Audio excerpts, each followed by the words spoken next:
दोस्तों एक महिला टीचर जो अपने घर का सारा काम निपटाने के बाद स्कूल पहुंच जाती है और स्कूल के अंदर ये 12वीं क्लास के बच्चों को पढ़ा रही होती है। इनकी उम्र तकरीबन 31-32 साल होती है और पढ़ाने के दौरान इनको ये ध्यान आता है कि मैंने घर से निकलते हुए गैस के ऊपर दूध उबलता हुआ छोड़ दिया है। अब ये पढ़ा रही होती है बच्चों को, पढ़ाते हुए छोड़ नहीं सकती थी, इसलिए जो स्कूल के चपरासी होते हैं उसको बुलाती है और कहती है कि आप मेरे घर चले जाओ, वहाँ पर मैंने चूल्हे के ऊपर गिरा हुआ छोड़ दिया है, तो आप उसको जाकर बंद कर दीजिएगा। चपरासी उनसे चाबी लेता है और जैसे उनके घर पर जाता है, गेट खोलता है तो क्या देखता है, पूरा घर धुएँ से एकदम भरा हुआ है। गेट खोलने की वजह से धुआँ धीरे-धीरे बाहर निकलने लगता है।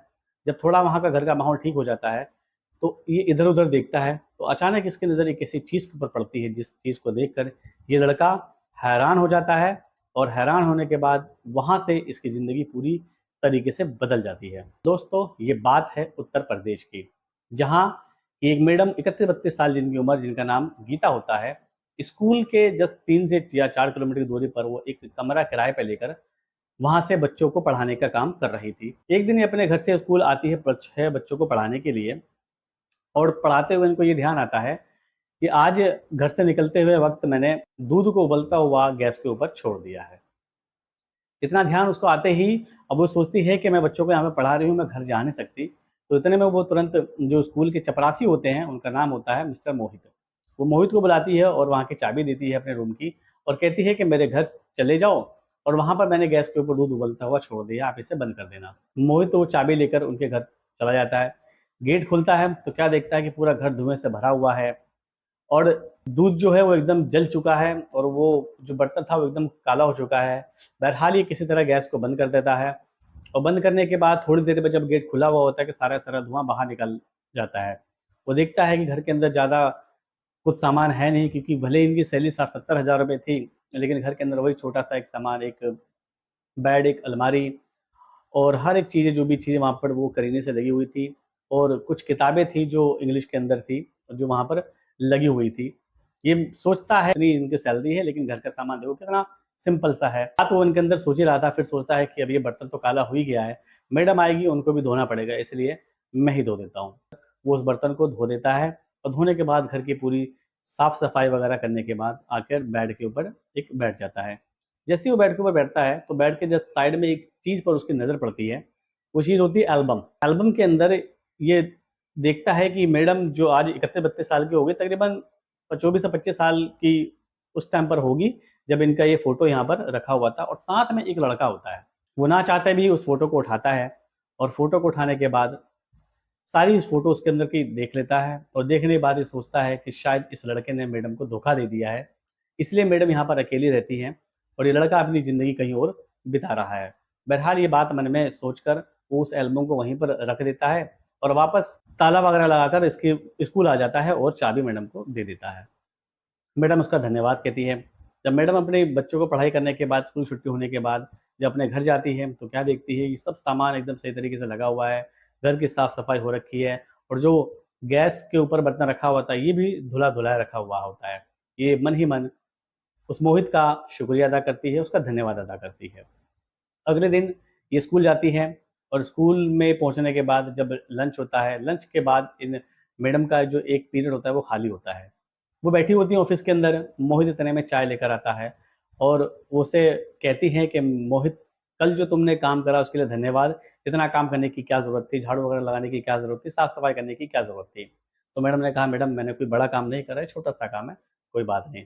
लेकिन मैडम एक बात कहना चाहूँगा कि किसी की जाने की वजह से किसी की ज़िंदगी बर्बाद नहीं होती। ये सुनकर मैडम थोड़ी सकपका जाती है और कहती है, मोहित क्या कहना चाहते हो? मोहित कहता है, मैडम बुरा ना मानिएगा, मैं जब कल घर के अंदर आपके गया तो वहाँ मैंने आपकी एल्बम देख लिया था। अब ये लड़का जो आपके साथ फ़ोटो में था, ये तो कहीं न कहीं अपनी ज़िंदगी बिता ही रहा होगा ना, किसी और से शादी करके ही खुश होगा ही। आप क्यों उसके चक्कर में अपनी ज़िंदगी बर्बाद कर रही हैं? ये बात सुनकर गीता काफ़ी उदास हो जाती हैं, काफ़ी इमोशनल हो जाती हैं और कहती है, मोहित ऐसी हरकत करने के बाद मैं उस लड़के को बिल्कुल ही छोड़ देती और ज़रूर छोड़ देती अगर वो लड़का इस दुनिया में होता तो। ये सुनकर मोहित एकदम धक्का-सा लगता है, वो एकदम हैरान-सा रह जाता है। ऐसा लगता है मानो जैसे उसके पैर के नीचे से ज़मीन ही हिल गई हो। वो कहता है, मैडम मुझे माफ़ कर दीजिएगा। मुझे नहीं मालूम था कि आपके साथ में इतनी बड़ी त्रासदी हो रखी है। तो बहरहाल इन दोनों में बात धीरे धीरे बढ़ने लगती है, वो दोनों एक दूसरे के आपस में बताने लगते हैं। तो मोहित भी कहता है, मैडम किसी का जाने का क्या दुख है वो मेरे से ज़्यादा शायद कोई नहीं जान सकता, क्योंकि मैं अपनी फैमिली, जो मेरी एक बीवी और 2 बच्चे थे, इन बच्चों को लेकर मैं नेपाल गया हुआ था घूमने के लिए सन 2015 के अंदर। 2015 के अंदर जो नेपाल के अंदर भूकंप आया था, तकरीबन 9,000 के लोग के आसपास उसके अंदर लोग मारे गए थे, और उन्हीं लोगों में से एक मेरी बीवी और ये मेरे 2 बच्चे भी थे, जो इस भूकंप के अंदर और इस त्रासदी के अंदर मारे गए थे। तो इसलिए किसी के जाने का क्या दुःख है, वो मैं अच्छी तरीके से समझ सकता हूँ। मोहित की ये बात सुनकर गीता भी बड़ी शॉक्ड हो जाती है, क्योंकि गीता के साथ में जो हादसा हुआ था, वो भी यहीं पर हुआ था।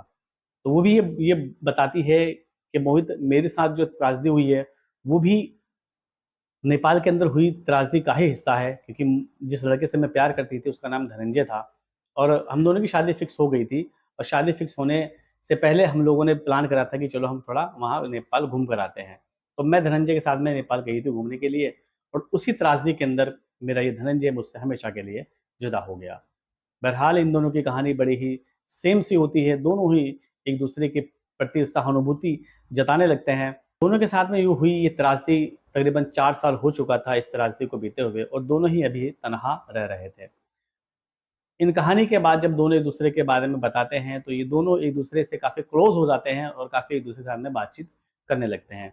दोस्तों, मैं यहाँ पर ये बताना चाहूँगा कि गीता, भले ही वो एक अच्छी टीचर थी और मोहित एक स्कूल का चपरासी था, लेकिन कभी भी उसने इस चीज़ का भेदभाव नहीं करा कि मैं टीचर हूँ, मैं इससे कैसे बातचीत करूँ। दोस्तों, देखते-देखते 2021 आ जाती है, और 2021 के अंदर इन दोनों में बातचीत इतनी बढ़ जाती है कि इनकी बातचीत आपस में प्यार का रूप धारण कर लेती है, और फिर दोनों एक-दूसरे से अपनी रज़ामंदी के बाद शादी कर लेते हैं। उसके बाद सन 2023 आते-आते इन दोनों का एक प्यारा-सा बच्चा भी हो जाता है। अब इन दोनों की ज़िंदगी बड़े ही खुशहाल तरीके से बीत रही है।